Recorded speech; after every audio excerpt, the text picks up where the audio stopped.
What's up, guys? Last place we left off was with this set of cabinetry that I put in right here, and we're gonna go ahead and just kind of keep working along this side and come around to the other side. And there's actually supposed to be one more cabinet for the design that I made up on the end over here, and I'll show you what is happening there. Okay, so on this end of the cabinets, you see I've got both doors here. You don't really need that much space to get in and out, so I'm going to add another cabinet right here on this side because you know, the more storage you can get in here, the better. I'm using this project panel type of stuff for the countertops. Fairly inexpensive. If you know, maybe stain it and use it like a cutting board top, it would be pretty nice. But anyway, this little cabinet that sits right here is only going to come up to about right there. Maybe it'd be like a 15 by 15 cabinet. So it would cut off of there, but the rest of this part is going to be hinged down where it can fold up and meet with the cabinetry on the other side, which will give you a little bit more room to sit and you know, sit down in here and eat if you want to. Just give you a little more counter space. But before we can build that cabinet, I want to make sure that it lines up with the cabinetry that I'm going to put on the other side, because when the folding counters flip up from both sides, you know, you want them to meet level. So I think I'm going to start on that side and build like the stove and the sink and all that stuff, that cabinet first. That way we'll know where it needs to line up on this side, because I already know where it's going to go on that side. I'll turn the camera around and show you that. Okay, so this little kitchen area I want right here under this window. That way you can open it up, and if you have to cook in here, you can open it up and, you know, get a little bit of airflow through there. But I kind of want this countertop to set right up under there, if that's possible. And then the other counter would hinge off of this to meet the one on the other side. But I got to figure out how all that lines up. And I've got this cabinet so wide because the entry point is on the other side. I've got like an idea of how much walking space I want through here, and I didn't want to put a bed right in the middle because I want to be able to go all the way through.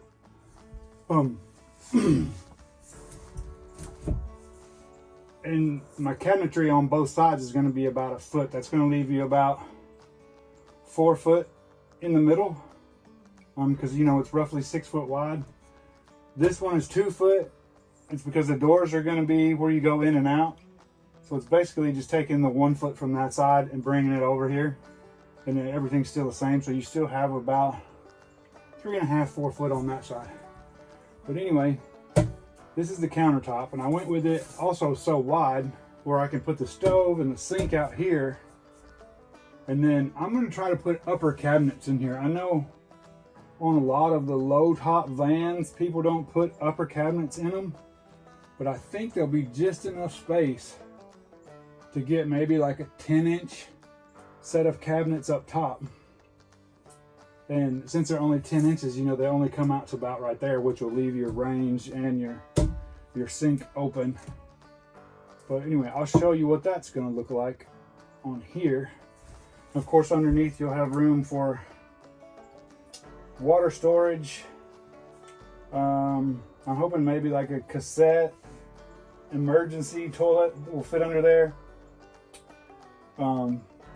Maybe a propane tank, but I may run all the tube into it all the way out the back and just put it on a rack in the back, because I don't know that I want it inside.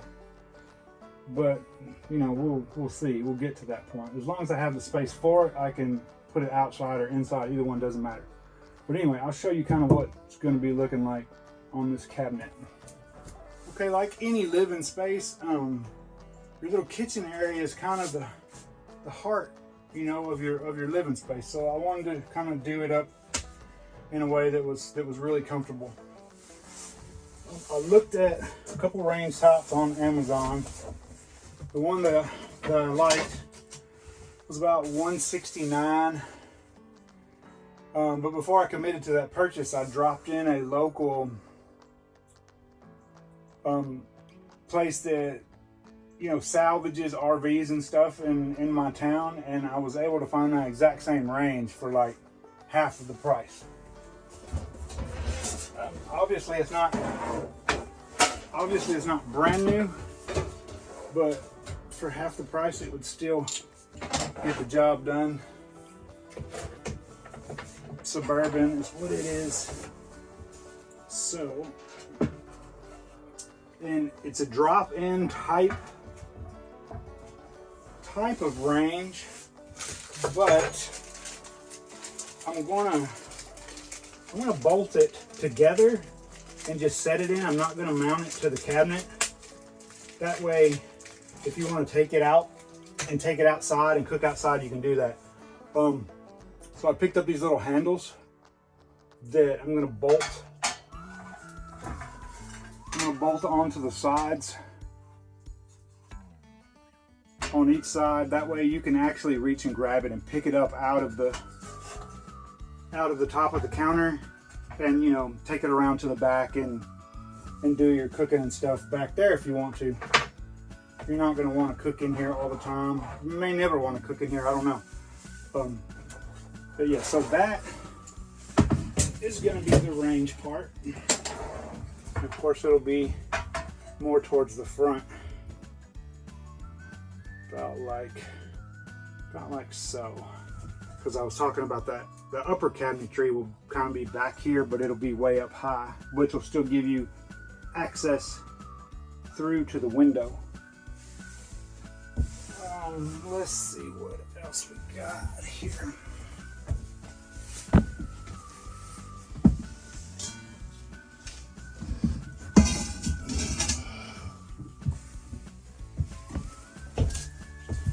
All right, this is the faucet that I went with. I did find this on Amazon, but it's actually a really sturdy faucet, but it's a pump faucet.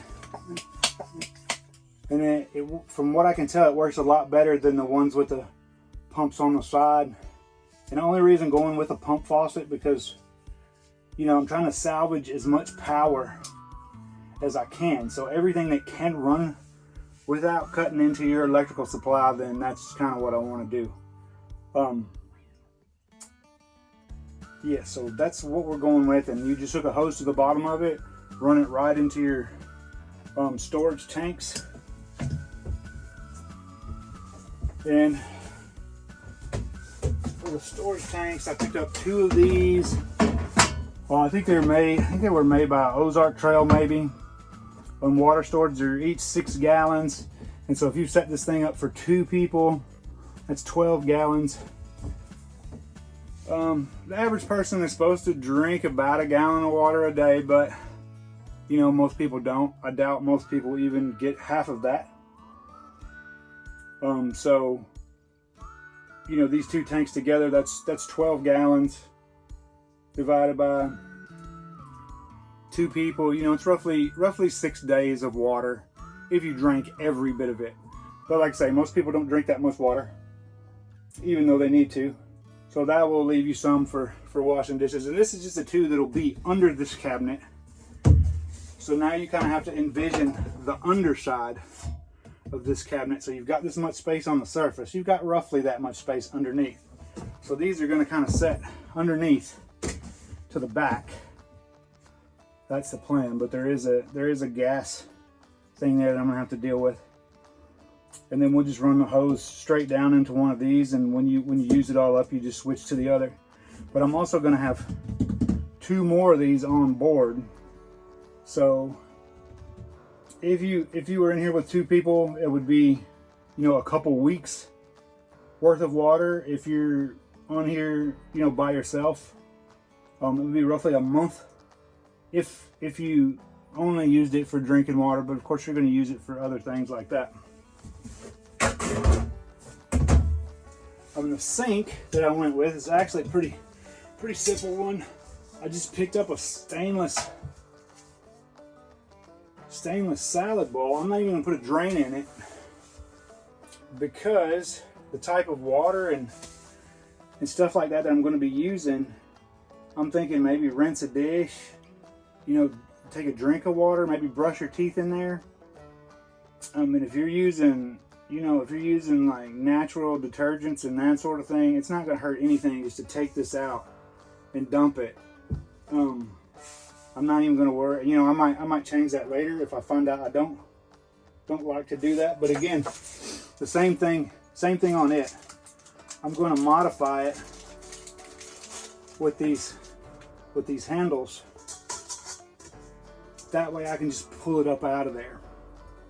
And only one thing that I've seen so far that could present a problem is this faucet mounts really low. Like it would be like that low. So pulling it straight out of there is going to be an issue. But I think if I put some washers on this faucet where I could just turn it, you know, it won't be any big deal. And plus this bowl has a nice taper to it. Once you get it loose from the hole, it's going to be able to kind of slide up and out that way. So that's what we're going to work on today, is building this cabinet. And I'm just going to kind of frame it out underneath where I can set this countertop on there, and then I'll probably start cutting the holes for everything. So let's get to it.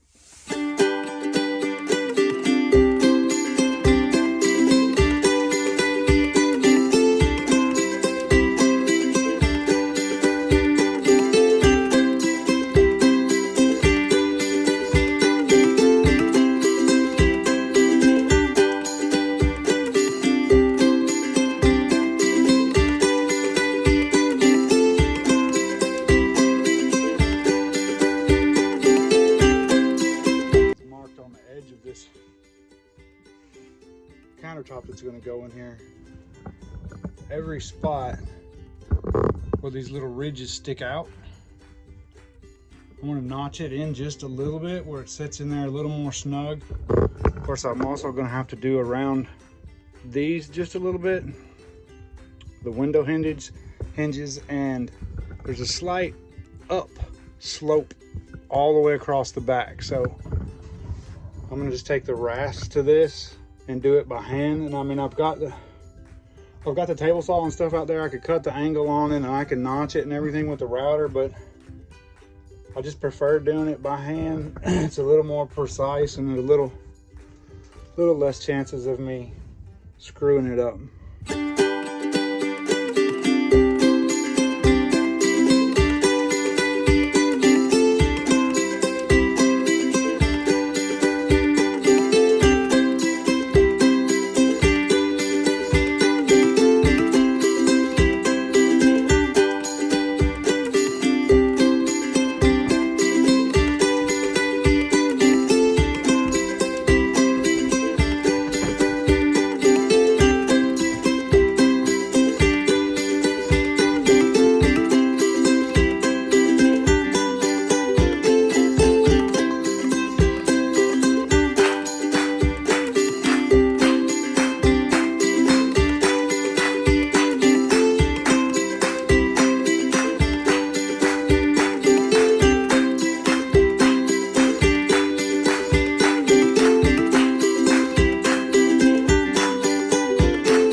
so I wasn't gonna go ahead and fasten it down just to make finishing it a lot easier. But the frame was just so flimsy without any cross support in it. I went ahead and just put the top on there, and it'll be a little bit of a workaround, but I think I can still do it.